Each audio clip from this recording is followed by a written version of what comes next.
था कि और जो उसके आसपास के ग्लेशियर है वहाँ से ओरिजिन होता है, बट अब फाइनल जिस पे कंसेंट दिया साइंटिस्ट ने वो है आपका चेमयुंगडोंग रेंज नियर मानसरोवर। तो इंडस का जहाँ पे सोर्स था उससे 150 किलोमीटर के अराउंड, तो आपको गूगल अर्थ पर मैं दिखाता हूँ क्योंकि ऑलरेडी हमारे पास बहुत चीज़ें होती है याद रखने के लिए। तो आपको जो याद रखना है वो बेसिकली ये याद रखना है स्टैंडर्ड मेरिडियन जो मैंने latitude and longitude which is about 5.9% of total geographical area of country. Geographical area यहाँ से आपको रिकॉर्ड करना है कितना हमारा परसेंटेज है, टॉप 3 याद रखना है आपको। अब देखो जो मैप है तो एक बार ना आप बेसिक लेआउट देख लो, जैसे कामिंग और सन से आपका ये कैसे रफ टेरेन है यहाँ से ही पास हो रही है आपकी, पूरे पर्पस यही रहता है। तो एवरेज निकालते हैं, तो एवरेज इसका। Jai Hind everyone, I hope you all are doing good.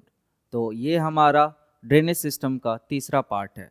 अब तक हमने 2 पार्ट ऑलरेडी कवर कर लिया है, जिसमें हमने बेसिक टर्मिनोलॉजी को देखा ड्रेनेज सिस्टम से रिलेटेड, और दूसरे पार्ट में हमने Indus river system whole journey को कवर किया। आज हम देखेंगे तीसरे पार्ट में ब्रह्मपुत्र रिवर के होल जर्नी को। तो हम ब्रह्मपुत्र के ओरिजिन से पूरे डेस्टिनेशन तक का जो भी पाथ है वो देखेंगे, और जो भी उसके नियर बाई प्लेसेस लाई करते हैं with the help of Google Earth.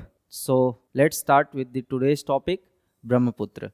तो मैंने इंडस रिवर सिस्टम में भी बताया था कि it was one of the largest river system of the world. वैसे ही ब्रह्मपुत्र भी जो है ये भी आपका one of the largest river system of the world है। तो सोचो हमारा इंडिया कितना ब्लेस है ना कि जो भी वर्ल्ड के लार्जेस्ट रिवर सिस्टम है वो हमारे कंट्री के थ्रू फ्लो होके जाते हैं। तो जैसे इंडस है, गंगा है, ब्रह्मपुत्र है। तो आज ब्रह्मपुत्र को थोड़ा डिटेल में देखते हैं। तो ब्रह्मपुत्र का ही ओरिजिन जो है वो आपके जहाँ से इंडस का ओरिजिन होता था उसी के नियर बाई होता है। तो इंडस का ओरिजिन हमने देखा था मानसरोवर लेक, वो भी माउंट कैलाश के पास था। अभी हम गूगल अर्थ से सारा ट्रेस करेंगे, ठीक है, उसका लोकेशन, ताकि आपको एकदम क्लैरिटी मिले। और जो ब्रह्मपुत्र का है उसका चेमयादुंग ग्लेशियर, मतलब इससे पहले मानना था कि और जो उसके आसपास के ग्लेशियर है वहाँ से ओरिजिन होता है, बट अब फाइनल जिस पे कंसेंट दिया साइंटिस्ट ने वो है आपका चेमयुंगडोंग ग्लेशियर इन दी कैलाश रेंज नियर मानसरोवर। तो इंडस का जहाँ पे सोर्स था उससे 150 किलोमीटर के अराउंड। तो आपको गूगल अर्थ पे मैं दिखाता हूँ। तो आई होप आप लोग को दिख रहा होगा। तो ये आपका मानसरोवर लेक है, ठीक है, जो कि तिब्बत वाले रीजन में लाई कर रहा है यहाँ पे। और ये रहा आपका रेड कलर से लोकेशन मार्क है चेमयुंगडोंग ग्लेशियर, ठीक है। यहीं से आपका जो है ब्रह्मपुत्र का ओरिजिनेट होता है। और यहाँ से उसके बाद वो ये देखो इकलौता रिवर है ना जो कि डायमेट्रिकली ऑपोजिट फ्लो करती है। पहले ये तो वेस्ट से ईस्ट फ्लो करती है टिल तिब्बत, और जैसे ये इंडिया में एंटर करती है तो इसका पूरा जो यू टर्न लेके ईस्ट टू वेस्ट ट्रैवल करती है। और इसका रीजन क्या बताया था मैंने, सिंटैक्सियल बेंड थ्रू दी नामचा बारवा, और उसके बाद ईस्ट टू वेस्ट फ्लो करके लास्ट में बांग्लादेश से होते हुए वो जाके ड्रेन कर जाता है आपके कहाँ, बे ऑफ बंगाल में। तो सी जो आपका ब्रह्मपुत्र रिवर है ओरिजिनेट चेमयुंगडोंग ग्लेशियर। सो मैं एडवांस में ही माफ मांग लेता हूँ प्रोनाउंसिएशन के लिए, हो सकता है इधर उधर हो जाए, बट आप मेन कॉन्सेप्ट पे ध्यान देना। इसका जो टोटल लेंथ है ना ब्रह्मपुत्र का वो अराउंड 2900 किलोमीटर के है, जिसमें से जो आपके इंडिया से फ्लो होता है वो आपके 916 किलोमीटर ही बस, ठीक। मतलब मोर देन 50% आपके तिब्बत वाले रीजन से फ्लो हो रहा है जो आपका ब्रह्मपुत्र रिवर है। फिर it ranks as the 5th largest river globally in terms of water average discharge, मतलब पूरे ग्लोबली जो वाटर वॉल्यूम होता है, वाटर डिस्चार्ज होता है, उसके टर्म में ये 5th लार्जेस्ट है, ठीक। फिर आपकी the Brahmaputra basin spread across Tibet, Bhutan, India and Bangladesh, covering a total area of 5,80,000 square kilometre. तो देख रहे हो इसका जो एरिया कितना बड़ा एरिया ड्रेनेज बेसिन है, 5,80,000 स्क्वायर किलोमीटर। तो इसमें देखो आपको जो ध्यान रखना है वो ध्यान रखना किस किस कंट्री से पास हो रहा है। तो ये आपके प्रीलिम्स पर्सपेक्टिव से इंपॉर्टेंट है। तो सबसे पहले तो आपका तिब्बत है, फिर आपका भूटान है, भूटान में से आप देखते ही हो उसके ट्रिब्यूटरीज पास होती है,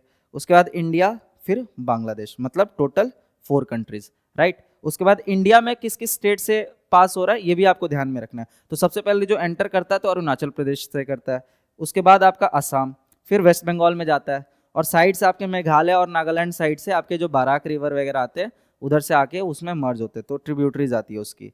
तो कितने कितने हो गए, अरुणाचल प्रदेश, असम, वेस्ट बंगाल, मेघालय, नागालैंड एंड सिक्किम, मतलब टोटल 6 स्टेट से पास हो रहा है। तो ये बहुत इंपॉर्टेंट है, इसको ध्यान में रखना, डायरेक्ट पूछ भी सकते हैं। अभी हम देखेंगे भी कि कहाँ से इसका मैक्सिमम जो है एरिया कवर कर रहा है, जो ब्रह्मपुत्र किस स्टेट से मैक्सिमम एरिया कवर कर रहा है, इसका भी हम परसेंटेज वाइज देख लेते हैं डिस्ट्रीब्यूशन, क्योंकि वो प्रीलिम्स में इंपॉर्टेंट है। तो इसका परसेंटेज वाइज यहाँ मैंने दे रखा है। तो सबसे ज़्यादा जो इस ये पास होता है ना अरुणाचल प्रदेश से, जो कि अराउंड कितना है आपका 41.9% है। तो ये चीज़ ध्यान रखना, ये आपका पाई चार्ट के हेल्प से आप देख लो जो आपका अरुणाचल प्रदेश से जो इसका टोटल एरिया है, टोटल लेंथ जो कवर हो रहा है, इसका मतलब जो जितना हिस्सा ब्रह्मपुत्र का इंडिया से पास हो रहा है उसका 41.9% कहाँ से पास हो रहा है, अरुणाचल प्रदेश से पास हो रहा है। उसका सेकेंड लार्जेस्ट है आपका असम विथ 36.3%, फिर मेघालय।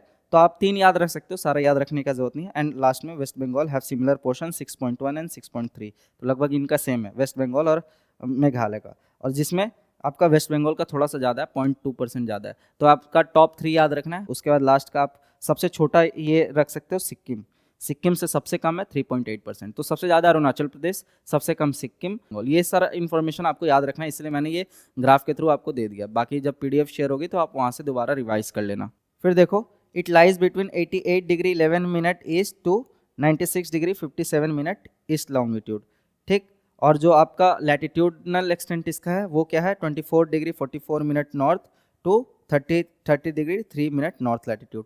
तो इसको याद रखना क्या बहुत ज़्यादा इंपॉर्टेंट नहीं है। बाकी आप लॉजिकल गेसिंग कर सकते हो कि जैसे हमारा जो स्टैंडर्ड मेरिडियन पास होता है वो 82.5 डिग्री ईस्ट से पास होता है, ठीक। तो उसके आपके ईस्ट में ही है ब्रह्मपुत्र, तो उससे ज़्यादा होगा। तो आप इतना फैक्ट्स ना याद नहीं रख सकते, ह्यूमनली पॉसिबल नहीं है, क्योंकि ऑलरेडी हमारे पास बहुत चीज़ें होती है याद रखने के लिए।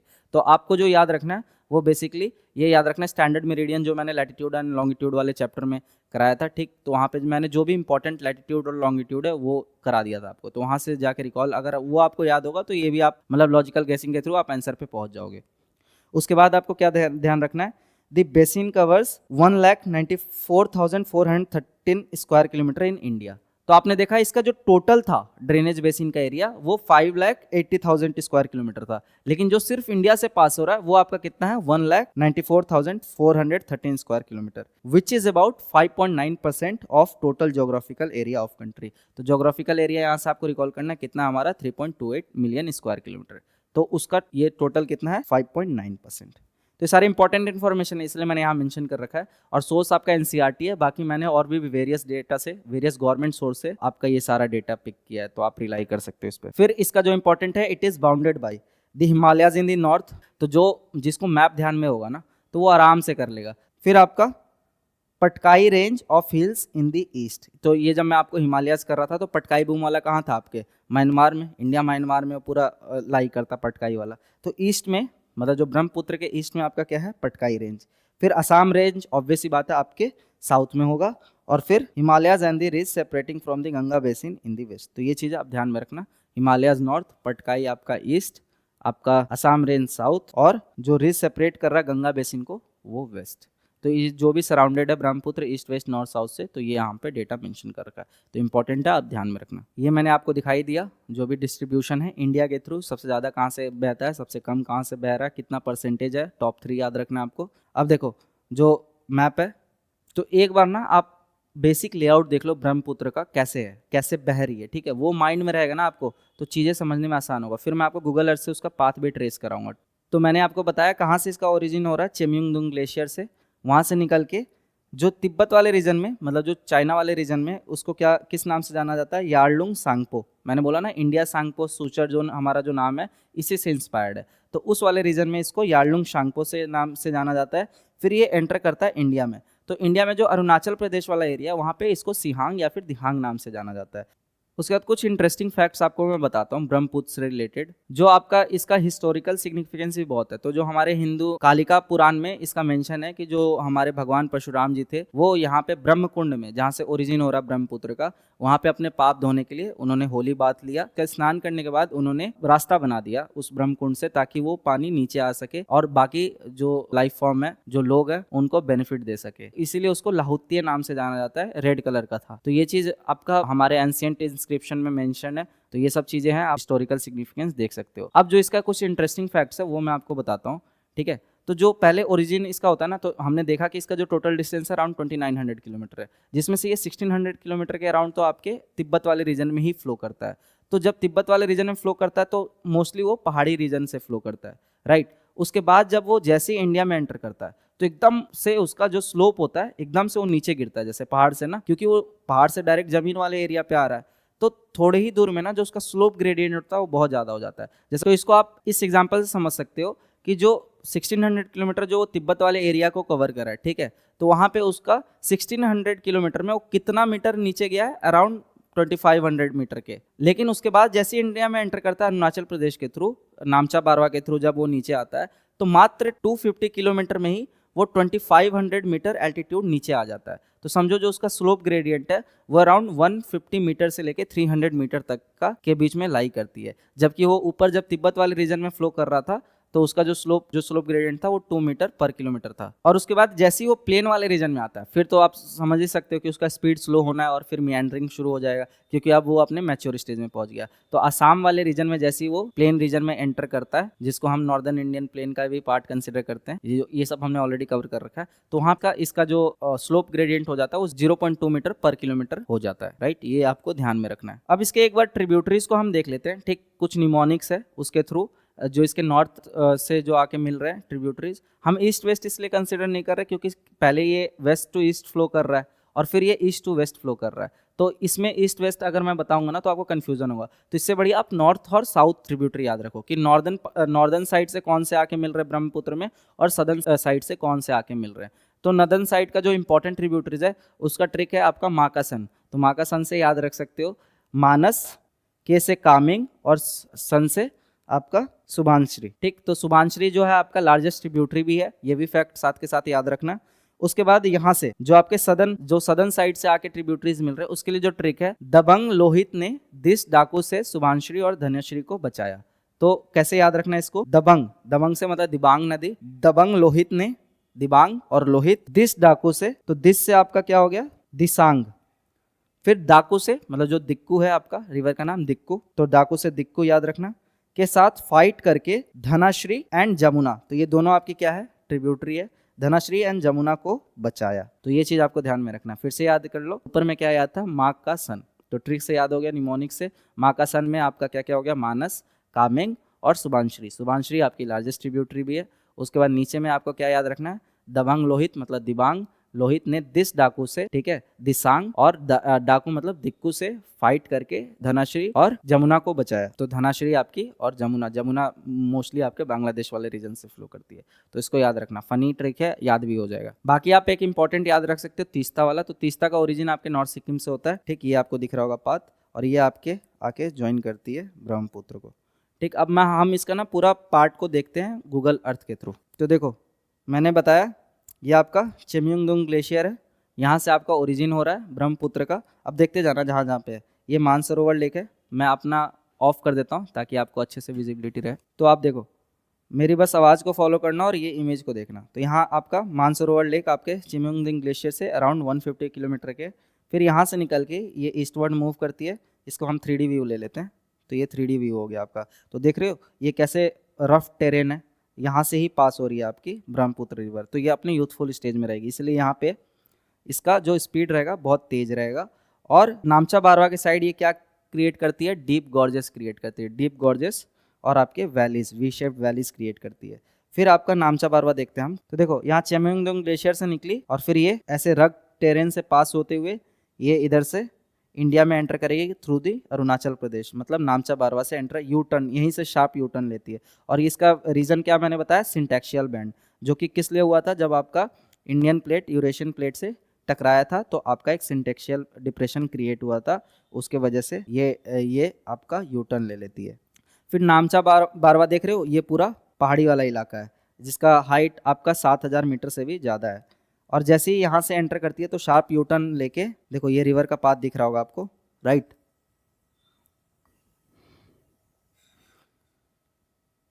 फिर जैसे ये एंटर करती है अरुणाचल प्रदेश में नामचा बारवा के थ्रू, तो इसको दिबांग नाम से जाना जाता है। अब ये दिबांग नदी जैसे ही नीचे आती है एकदम से, ठीक है, तो ये देख रहे होगे आप कि ये आपका पूरा पहाड़ है, राइट। और उसके बाद यहाँ से एकदम से ज़मीन से, तो इसका पाथ भी आपको क्लियर दिख रहा होगा। तो जैसे ही उतरेगी तो मैंने क्या बताया, एकदम से स्लोप डाउनवर्ड चला जाएगा आपका, मतलब 250 किलोमीटर में ही ये अराउंड 2300 मीटर नीचे आ जाएगी। तो यहाँ पे आप समझ सकते हो कि इसकी स्पीड कितनी ज़्यादा तेज होगी। तो इसीलिए ना ये आपका ब्रेडेड स्ट्रीम क्रिएट कर देता है, जो कि आगे हम देख पा रहे हैं, जो ये वाइट कलर में आपको दिख रहा है, ये पूरा पाथ कितना क्लियरली विजिबल है सैटेलाइट इमेज के थ्रू। तो ये उसका कारण यही है।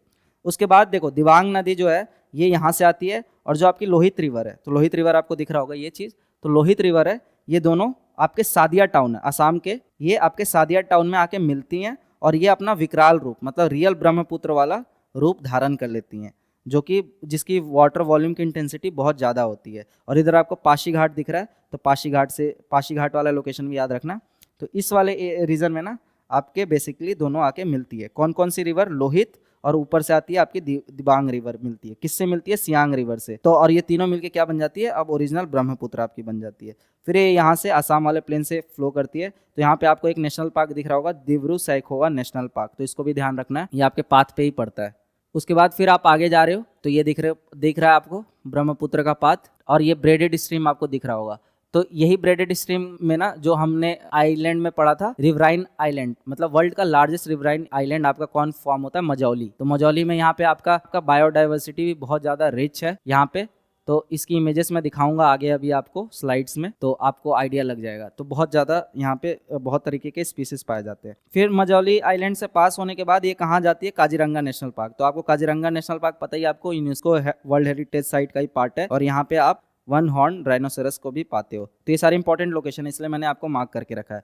फिर ये कौन कौन से टाउन से पास होके जाती है? धिंग से। तो धिंग याद रखना आप। उसके लास्ट में बांग्लादेश में एंटर करने से पहले ये धुबरी टाउन से पास होके जाती है, ठीक। उसके बाद आपका देखो यहाँ पे दिख रहा होगा व्हाइट कलर का बॉर्डर, ये बांग्लादेश का बॉर्डर है। तो धुबरी से पास होने के बाद वो आपके बांग्लादेश में एंटर कर जाती है। बाकी ये आप चांदीपुर वाला लोकेशन भी याद रखना, यहीं पे आपके तीस्ता रिवर आके मिल जाती है। तो तीस्ता रिवर ये रही, जो कि नॉर्दर्न सिक्किम से ओरिजिनेट हो रही है, और ये आपके आके धुबरी टाउन में मर्ज हो जाती है ब्रह्मपुत्र रिवर से। फिर जैसे ही चांदीपुर से एंटर करके, तो ब्रह्मपुत्र रिवर है, ये आपका कहाँ एंटर कर जाती है? बांग्लादेश में, राइट। और बांग्लादेश में फिर ये जमुना रिवर आके मिलती है। और जैसे ही गंगा रिवर भी आपके बांग्लादेश में एंटर करती है, तो उसको किस नाम से जाना जाता है? पद्मा रिवर से, ठीक। तो जो आपका जमुना रिवर है और पद्मा रिवर है, ये आपके गोवालुंडो में मिलते हैं, और ये उसके बाद मिलके कॉन्फ्लुएंस पॉइंट है, यहाँ पे आपको दिख रहा होगा Confluence point of Padma river and Brahmaputra river. ये दोनों यहाँ से मिलके जाते हैं नीचे चांदपुर में। चांदपुर में ये मेघना रिवर से मिल जाते हैं, ठीक। और मेघना रिवर से मिलने के बाद ये आपके लास्ट में बे ऑफ बंगाल में ड्रेन हो जाते हैं। तो ये आपका देख रहे हो बर्ड फूड डेल्टा टाइप में आपका क्रिएट हो रहा है। तो ये आपका बे ऑफ बंगाल हो गया। तो आपने होल जर्नी देख लिया। तो अब हमने मैप में पूरे पाथ को ट्रेस कर लिया ब्रह्मपुत्र को, from its origin till it's destination, जहाँ पे वो बे ऑफ बंगाल में जाके ड्रेन कर जाता है और डेल्टा का फॉर्मेशन करता है। अब उसी को हम उसका थ्योरी जो है वो पढ़ लेते हैं, एक बार इन्फोग्राफिक्स के थ्रू देख लेते हैं, ताकि आपको साथ के साथ याद हो जाए। तो हमारा वीडियो का पर्पस यही रहता है कि हम पहले इन्फॉर्मेशन आपको विजुअलाइज कराएं, तब हम आपको इन्फॉर्मेशन जो है फीड करें, ताकि आप उसको लॉन्ग टाइम तक रिटेन रख सको, ठीक है। तो आप देखते हैं इसको। तो ओरिजिन पॉइंट हमने क्या बताया था, अब देखो, अब इसमें मैं जो भी एक्सप्लेन करूंगा आपने ऑलरेडी उसको पढ़ लिया, ठीक है। तो the Brahmaputra originates from the Kailash range in the Himalayas at an elevation of 5300 metre, ये आपने देख लिया, beginning at the Chemayungdung glacier near Mansarovar lake. फिर उसके बाद इसको हम देख लिए कि तिब्बत में सांगपो के नाम से जाना जाता है, जिसका मतलब होता है, इंग्लिश ट्रांसलेशन होता है द प्यूरीफायर।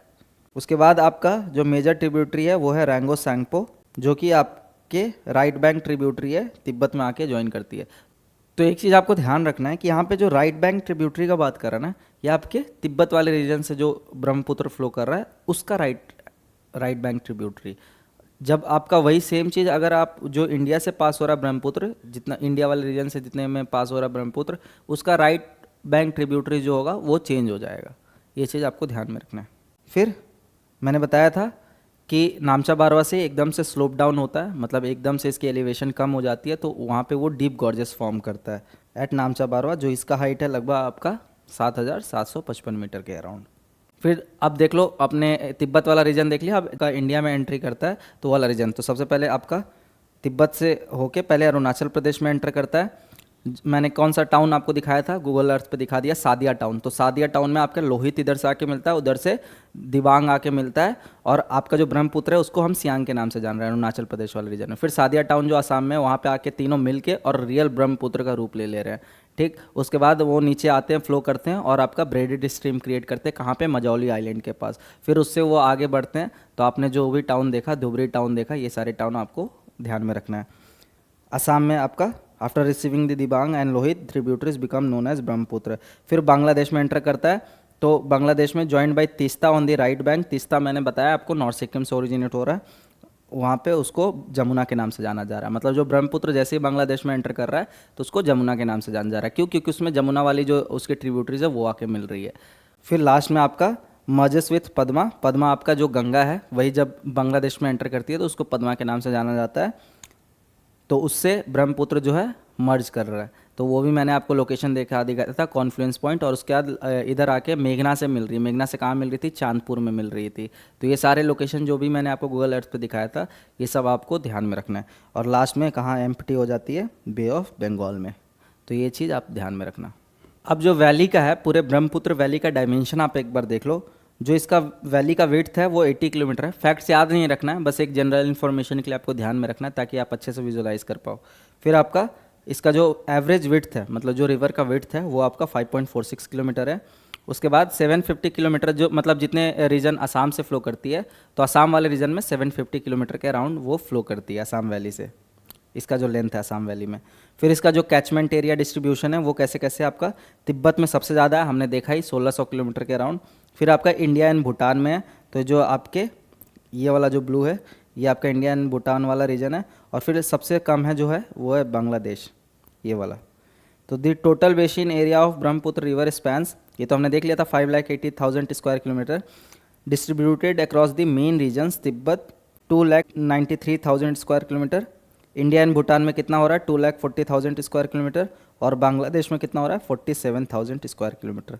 सिर्फ इंडिया का हम ले लें, भूटान हटा दें, तो हमने देखा था 1,96,000 किलोमीटर के अराउंड था। फिर आप देखो रिवर डिस्चार्ज कैरेक्टरिस्टिक, तो इसका जो मैक्सिमम डिस्चार्ज है वो है 72,779 क्यूसेक में मेजर करते हैं। तो ये आपका कहाँ रिकॉर्डेड है? पांडु, गुवाहाटी वाले रीजन में। तो आपने देखा ही था जब ब्रह्मपुत्र का हम पार्ट ट्रेस कर रहे थे तो वो गुवाहाटी वाले रीजन के पास से होकर गुजर रही थी। काजीरंगा वगैरह सब आपने देखा था उसके पास में ही आती है, मजौली के पास। मिनिमम डिस्चार्ज जो है इसका देखो 1757, मतलब देख रहे हो मैक्सिमम और मिनिमम में कितना डिफरेंस है। मतलब किसी टाइम पे ब्रह्मपुत्र में इतना पानी होता है कि वो पूरा फ्लड ला देता है, पूरा तबाही मचा देता है, और किसी टाइम पे मिनिमम जब उसका डिस्चार्ज होता है वो बहुत कम हो जाता है। तो मतलब ड्रॉट वाले कंडीशन भी अकर होते हैं। तो ये चीज़ देखो, मतलब कब रिकॉर्ड हुआ था? Recorded on February 22, 1963। तो हम इसका अगर एवरेज निकालते हैं तो एवरेज इसका होता है 20,000 के अराउंड। तो 20,000 average annual discharge through out the year. And dry season में इसका जो एवरेज है वो है 4,420 क्यूसेक। तो ये चीज़ आपको ध्यान रखना है कि जो मैक्सिमम है वो 40 टाइम्स है आपके मिनिमम डिस्चार्ज के। तो बहुत ज़्यादा डिफरेंस है, इसको बहुत ज़्यादा डिफरेंस कंसिडर किया जा सकता है। फिर हमने देखा था रिवर स्लोप एंड ब्रेडिंग देख लिया था। तो जैसे ही अरुणाचल प्रदेश में नामचा बारो से एंटर करती है तो डीप गॉर्जस क्रिएट करती है, और उसके बाद आगे आपका ब्रेडेड स्ट्रीम क्रिएट करती है। ब्रेडेड स्ट्रीम जो मजौली आइलैंड आपका क्रिएट होता है तो उसका भी हम इमेजेस भी देखेंगे, ठीक है। तो तिब्बत में आपका, मैंने तिब्बत में बताया था, ड्रॉप 4800 मीटर ओवर 1700 किलोमीटर। तो जो आपका 1600 किलोमीटर से 1700 किलोमीटर में कितना उसका जो एल्टीट्यूड गिरता है, मतलब स्लोप डाउनवर्ड होता है, जो स्लोप ग्रेडियंट होता है वो होता है 4800 मीटर। मतलब जो एवरेज स्लोप बोलोगे तो आपका 2.82 मीटर पर किलोमीटर आपके उससे स्लोप आपका कम होता है। और असम वैली में आपका स्लोप रिड्यूसेस टू 0.1 किलोमीटर। क्यों? क्योंकि आप प्लेन वाले रीजन में आ गया तो अब कहाँ नीचे उतरेगा, तो वो इसलिए आपका जो स्लोप होता है वो कांस्टेंट रहता है, यूनिफॉर्म रहता है। 0.1 मीटर पर किलोमीटर के अकॉर्डिंग वो स्लोप डाउनवर्ड जाता है। और इसका जो रिजल्ट होता है वो क्या होता है? River become braided due to sediment deposit Majuli island. तो ये आपका लार्जेस्ट रिवरिन आइलैंड है। तो ये चीज़ आपने जब आइलैंड का चैप्टर पढ़ रहे थे तो वो चीज़ देखा था। तो अब आप मजौली का इमेजेस देख लो। यहाँ पे दीपोर बिल लेक भी है, ये चीज़ पूछा जा सकता है, तो ये आपको ध्यान में रखना। मजौली आइलैंड असम में प्रेजेंट है। और ये देखो इमेजेस में आपको दिख रहा होगा ये ब्रेडेड स्ट्रीम। तो ये आपका डायरेक्ट गवर्नमेंट के डॉक्यूमेंट से पिक किया गया है ये सारे इमेजेस, ये AI जनरेटेड नहीं है। तो ये देखो ये ब्रेडेड स्ट्रीम, ये आइलैंड काइंड ऑफ आपका फॉर्म हो जाता है जिसको रिवरेन आइलैंड का हम नाम से जानते हैं। ये देखो दिख रहा है ये ब्रेडेड स्ट्रीम, मतलब बीच बीच में सेडिमेंट डिपॉजिट हो गया। हालांकि ये मैंने ऑलरेडी करा रखा है आपको जब पढ़ा रहा था नॉर्दर्न इंडियन प्लेन, तो वहाँ पे ये सब चीज़ें करा रखा था। तो ये बीच बीच में सेडिमेंट डिपॉजिट है और यहाँ से देखो पानी फ्लो हो रही है, तो इसी को हम बोलते हैं braided stream, braided view of river Brahmaputra. फिर हमने ट्रिब्यूटरीज भी मोस्टली देख ही लिया, याद करवाई दिया था मैंने आपका माकासन, ठीक। तो आपका जो वो नॉर्थ बैंक ट्रिब्यूटरी था माकासन से याद रखना था, और जो आपका साउथ का ट्रिब्यूटरी था वो आपका दबंग लोहित ने दिस डाकू से फाइट करके धनाश्री और जमुना को बचाया। तो ये चीज़ आपको, ये वाली ट्रिक से आपको निमोनिक से याद रखना है। तो यहाँ पे देख लो जो नॉर्थ बैंक ट्रिब्यूटरी है कौन कौन सी है? माकासन, मानस, सुबानश्री। सुबानश्री मैंने क्या बताया? एंटीसीडेंट है, तो एंटीसीडेंट का ऑलरेडी मैंने बेसिक टर्मिनोलॉजी में कवर करा दिया था। और ये आपका लार्जेस्ट ट्रिब्यूटरी है, ये सबसे इंपॉर्टेंट है, ये आपको ध्यान में रखना है। फिर अदर मेजर ट्रिब्यूटरीज क्या क्या है? रोंग नदी, दिक्रोंग, धनाश्री, मानस, पुट्ठीमरी, बेकी, ऐकी, सोंगकोश, ये सब आपके बहुत सारे ट्रिब्यूटरीज है, लेकिन आप सब पॉसिबल नहीं है, ह्यूमनली पॉसिबल याद रखना। तो जितना मैंने बताया उतना आप याद रखना, उसी से अगर पूछना होगा तो उसी से पूछ लेंगे। बाकी अगर कुछ प्लेसेस इन न्यूज़ में है कोई नदी जिसके अराउंड कोई डैम का कंस्ट्रक्शन हुआ है या फिर वो बहुत ज़्यादा न्यूज़ में रखा है फ्रिक्वेंट, तो उसको आप स्पेसिफिकली देख लेना। अदरवाइज जो मैंने करा दिया ट्रिब्यूटरीज उतना मोर देन इनफ है आपके लिए। नॉर्थ जो बैंक ट्रिब्यूटरीज है इनका कुछ कॉमन कैरेक्टरिस्टिक है, तो वो आप यहाँ पे देख लो। पहली बात तो स्टीप स्लोप्स फॉल बनाते क्यों, क्योंकि जो नॉर्दर्न वाले जो है ना वो आपके डायरेक्ट आपके तिब्बत वाले जो माउंटेन रेंजेस है हिमालय के जो हाई एल्टीट्यूड पे वहाँ से आ रहे हैं, इसलिए इनका जो स्पीड होता है बहुत ज़्यादा होता है। तो steep slopes, shallow braided channels, फिर बोल्डर्स, पेबल, बोल्डर जो आपके बड़े बड़े पत्थर होते हैं, पेबल्स उससे जो थोड़े छोटे, Sandy beds, high silt load. और इन ट्रिब्यूटरीज की वजह से बहुत ज़्यादा फ्लड्स अकर होता है पूरे आपके नॉर्थ ईस्टर्न रीजन में। फिर आपका साउथ बैंक ट्रिब्यूटरीज देख लो, तो इसमें ही मैंने आपका जो बता ही दिया मेजर ट्रिब्यूटरीज जो आपको याद रखने हैं।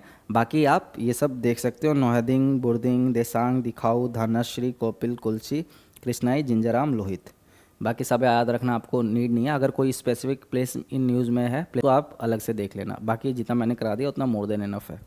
फिर कैरेक्टरिस्टिक इसका, क्योंकि ये थोड़े से प्लेन वाले रीजन से फ्लो होते हैं, तो फ्लैटर ग्रेड्स, डीप मियांड्रिंग चैनल, क्योंकि अपने मियांड्रिंग कब होता है जब रिवर अपने मैच्योर स्टेज में पहुंच जाता है तो मियांड्रिंग शुरू हो जाता है, या फिर वो किसी प्लेन वाले रीजन से फ्लो कर रहा है। Low silt charge, the south bank tributaries contrast with their northern counterpart featuring deeper more meandering channel with less sediment. तो ये चीज़ मैंने ऑलरेडी आपको एक्सप्लेन कर दिया है। अब देखो किस टाइप के सॉइल्स मिलते हैं, तो यहाँ पे major soil types red loamy soil और एलुवियल सॉइल मिलती है। तो एलुवियल सॉइल तो आपके नॉर्दर्न इंडियन प्लेन्स का बेसिक कैरेक्टरिस्टिक है कि मेजरली नॉर्दर्न इंडियन प्लेन्स में आपके एलुवियल सॉइल मिलेंगे।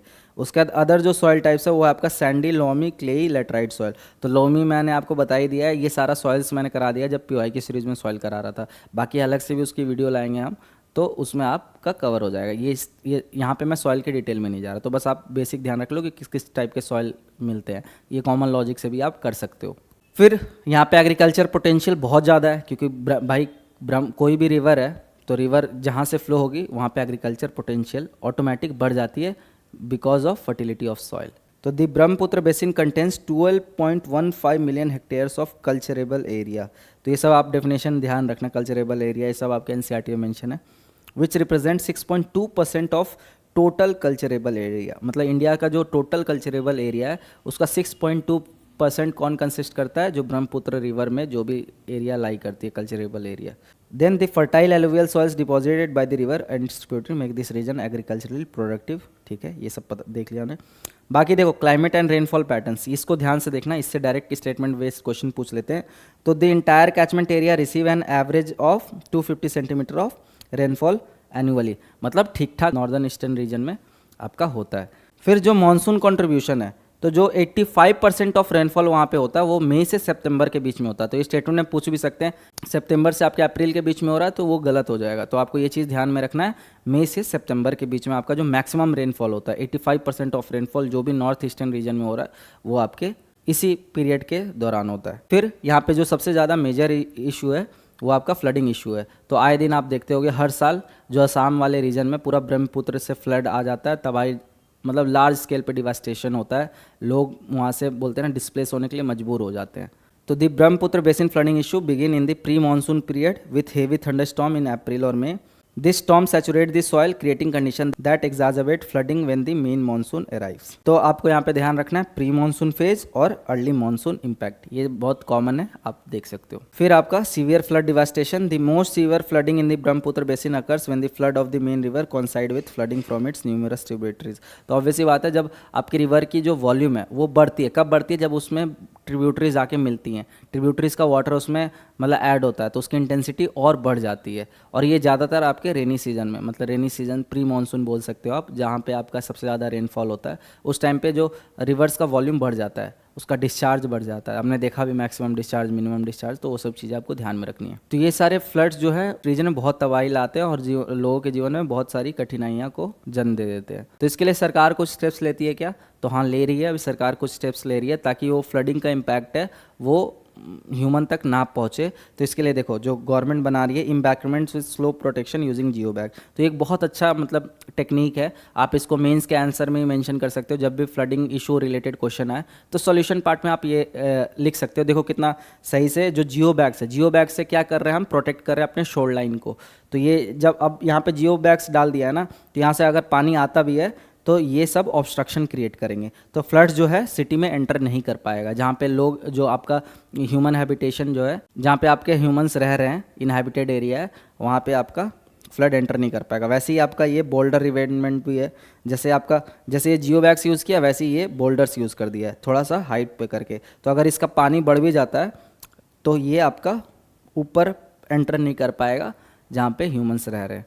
तो ये सारे आप मतलब सॉल्यूशन पार्ट में दे सकते हो कि फ्लडिंग इशू से रिलेटेड जियो बैग से आपने एक प्रोटेक्शन क्रिएट कर दिया, या फिर आपका बोल्डर रिवेटमेंट। तो ये चीज़ें आप ध्यान में रख सकते हो। इमेजेस देख लो, आपको क्लियर हो जाएगा। फिर आपको ये भी चीज़ ध्यान रखना है कि ब्रह्मपुत्र पे आपका नेशनल वाटरवे 2 है, राइट। तो यहाँ पे उसका इन्फॉर्मेशन है, आप मेरे साथ पढ़ लो। Inland water transport is an economic, fuel efficient, environment friendly and employment oriented mode. तो आपको पता है कि जो हमारी गवर्नमेंट है वो अब वाटरवेज पे ही उतना ही ध्यान दे रही है जितना रोडवेज पे दे रही है। क्यों? क्योंकि वाटरवेज से जो ट्रांसपोर्टेशन होता है ना, उसका एक तो कॉस्ट मिनिमाइज हो जाता है, एफिशिएंसी बढ़ जाती है, पॉल्यूशन का कम एमिशन होता है। तो इसके वजह से जो आपका ट्रेड बूस्ट होगा, ठीक है, जो मैन्युफैक्चरिंग सेक्टर है उनमें बहुत ज़्यादा बूस्ट मिलेगी। तो उसके वजह से बाहर से इन्वेस्टमेंट ज़्यादा आएंगे और आपका इवेंचुअली इकोनॉमिक ग्रोथ में वो कंट्रीब्यूट करेगा। तो इसलिए नेशनल वाटरवेज का डेवलपमेंट बहुत ज़रूरी है और सरकार अब इस पर फोकस भी कर रही है। तो जो आपका ब्रह्मपुत्र रिवर पे नेशनल वाटरवेज 2 आता है, लाई करता है। इसका जो सैलिएंट फीचर है वो दे रखा है। टोटल लेंथ है आपका 891 किलोमीटर। बाकी स्ट्रेच आपका कहाँ से कहाँ तक है, बांग्लादेश बॉर्डर, धुबरी हमने देखा था मैप में, जहाँ से उस लोकेशन के बाद जो ब्रह्मपुत्र आपके बांग्लादेश में एंटर कर रही थी और वहाँ पे उसको जमुना आके ज्वाइन कर रही थी। फिर आपका गुवाहाटी से डिब्रूगढ़ 508 किलोमीटर के है स्ट्रेच, और फिर डिब्रूगढ़ से सादिया। तो सादिया टाउन याद करो, सादिया पे आपके लोहित और आपके दिहांग रिवर सियांग से जो ब्रह्मपुत्र से मिलके और रियल ब्रह्मपुत्र का फॉर्मेशन कर रहे थे। तो ये सब देखो एक्टिव रिकॉलिंग होता है, साथ के साथ ध्यान रखना है। ऑपरेटर कौन है, central inland water transport corporation. तो ये सब आप ह्यूमन ज्योग्राफी का पार्ट है, आप करोगे वहाँ पे। जब मैं ट्रांसपोर्टेशन कराऊंगा तो वहाँ नेशनल वाटरवेज को और डिटेल में कराऊंगा। बाकी ये ब्रह्मपुत्र से रिलेटेड था इसलिए ये इन्फॉर्मेशन मैंने यहाँ पे दे दिया। तो इसी के साथ अब हमने सारा इन्फॉर्मेशन इकट्ठे देख लिया। ब्रह्मपुत्र से रिलेटेड जो भी इंपॉर्टेंट चीज़ें, उसके ट्रिब्यूटरीज से लेके उसका जो भी पाथ है, ट्रेस है, बाकी मैंने आपको ट्रिक भी बता दिया ताकि आपको ट्रिब्यूटरीज याद रहे, और फिर आपका ब्रह्मपुत्र रिवर सिस्टम पूरा कंप्लीट हो जाएगा। फिर आपको कहीं जाने की ज़रूरत नहीं है, सिंगल वीडियो से आपका पूरा होल कॉन्सेप्ट कवर हो जाएगा और याद भी हो जाएगा। तो आई होप आप लोगों को ये लेक्चर पसंद आया होगा। तो लाइक, शेयर और सब्सक्राइब कीजिए और सपोर्ट कीजिए, अपने दोस्तों के साथ भी शेयर कीजिए। Thank you and all the best for your upcoming examination.